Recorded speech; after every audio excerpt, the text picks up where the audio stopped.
പ്രായപൂർത്തിയാകാത്തവരായി അമേരിക്കയിലേക്ക് കുടിയേറിയ H-1B visa ഉടമകളുടെ 21 വയസ്സ് തികയാൻ പോകുന്ന കുട്ടികൾ അസ്തിത്വപരമായ പ്രതിസന്ധി നേരിടുകയാണ്. ഇപ്പോൾ മാതാപിതാക്കളുടെ ആശ്രിതരായി അവർ H-4 വിസയിലാണ്. എന്നാൽ 21 വയസ്സ് തികയുമ്പോൾ അവരെ ഇനി ആശ്രിതരായി കണക്കാക്കില്ല. US താമസിക്കാൻ പുതിയ വിസ നേടേണ്ടതായി വരും. മുമ്പ് 21 വയസ്സ് കഴിയുമ്പോൾ അവരുടെ പുതിയ വിസ സ്റ്റാറ്റസ് കണ്ടെത്താൻ US അവർക്ക് 2 വർഷത്തെ സമയം നൽകിയിരുന്നു. എന്നാൽ ഇമിഗ്രേഷൻ നിയമങ്ങളിലെയും കോടതി കേസുകളിലെയും സമീപകാല മാറ്റങ്ങൾ ഈ ഗ്രേസ് പീരീഡ് നീക്കം ചെയ്യപ്പെടുമോ എന്ന് അവരെ ആശങ്കാകുലരാക്കുന്നുണ്ട്. ഗ്രേസ് പീരീഡ് നീക്കം ചെയ്യുകയാണെങ്കിൽ അവർ വളർന്ന രാജ്യം വിടാൻ നിർബന്ധിതരായേക്കും. US വിട്ട് അവർക്ക് അധികം അറിയാത്ത ഒരു രാജ്യമായി ഇന്ത്യയിലേക്ക് മടങ്ങേണ്ടി വന്നേക്കാം. അതായത് സ്വയമേവയുള്ള നാടുകടത്തലിന് വിധേയരാകേണ്ടി വന്നേക്കാം. ശരിയായ വിസയില്ലാതെ അവർ US താമസിച്ചാൽ അവരെ പുറത്തുനിന്നുള്ള അനധികൃത കുടിയേറ്റക്കാരായാണ് കണക്കാക്കുക. 2023 മാർച്ച് വരെയുള്ള കാലയളവിൽ തന്നെ ഏകദേശം 1,34,000 ഇന്ത്യൻ കുട്ടികൾക്ക് അവരുടെ കുടുംബങ്ങൾക്ക് ഗ്രീൻ കാർഡ് ലഭിക്കുന്നതിന് മുമ്പ് അവരുടെ ആശ്രിത വിസ പദവി നഷ്ടപ്പെടുമെന്നാണ് പ്രതീക്ഷിക്കുന്നത്. ടെക്സസിലെ ഒരു സമീപകാല കോടതി വിധി യുവ കുടിയേറ്റക്കാർക്ക് കാര്യങ്ങൾ കൂടുതൽ ബുദ്ധിമുട്ടുള്ളതാക്കിയിട്ടുണ്ട്. 21 വയസ്സ് തികഞ്ഞതിന് ശേഷം മാതാപിതാക്കളുടെ ആശ്രിതർ എന്ന പദവിക്ക് യോഗ്യരല്ലാത്ത കുട്ടികൾ ഉൾപ്പെടെയുള്ള രേഖകളില്ലാത്ത കുടിയേറ്റക്കാർക്ക് നാടുകടത്തലിൽ നിന്ന് 2 വർഷത്തെ താൽക്കാലിക സംരക്ഷണം DACA നൽകുന്നുണ്ട്.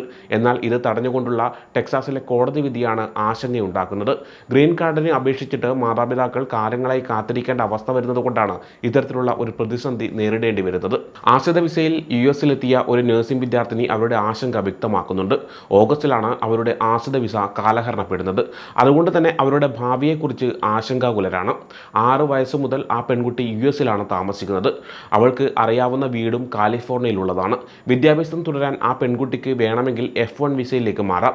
എന്നാൽ ഒരു അന്താരാഷ്ട്ര വിദ്യാർത്ഥി എന്ന നിലയിൽ ചെലവ് താങ്ങാനുമാകില്ല.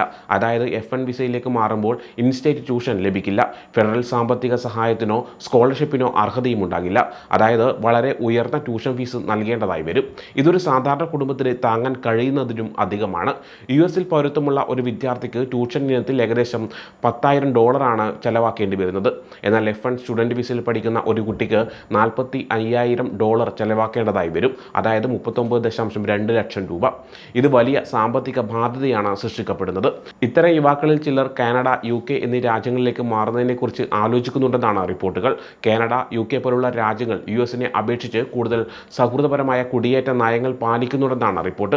ഏപ്രിലിൽ 21 വയസ്സ് തികയുന്ന മെംഫിസിൽ നിന്നുള്ള ഒരു കോളേജ് വിദ്യാർത്ഥി പറയുന്നത് കാനഡയിലേക്കോ UAയിലേക്കോ താമസം മാറുന്നത് എളുപ്പമായിരിക്കുമെന്നാണ്.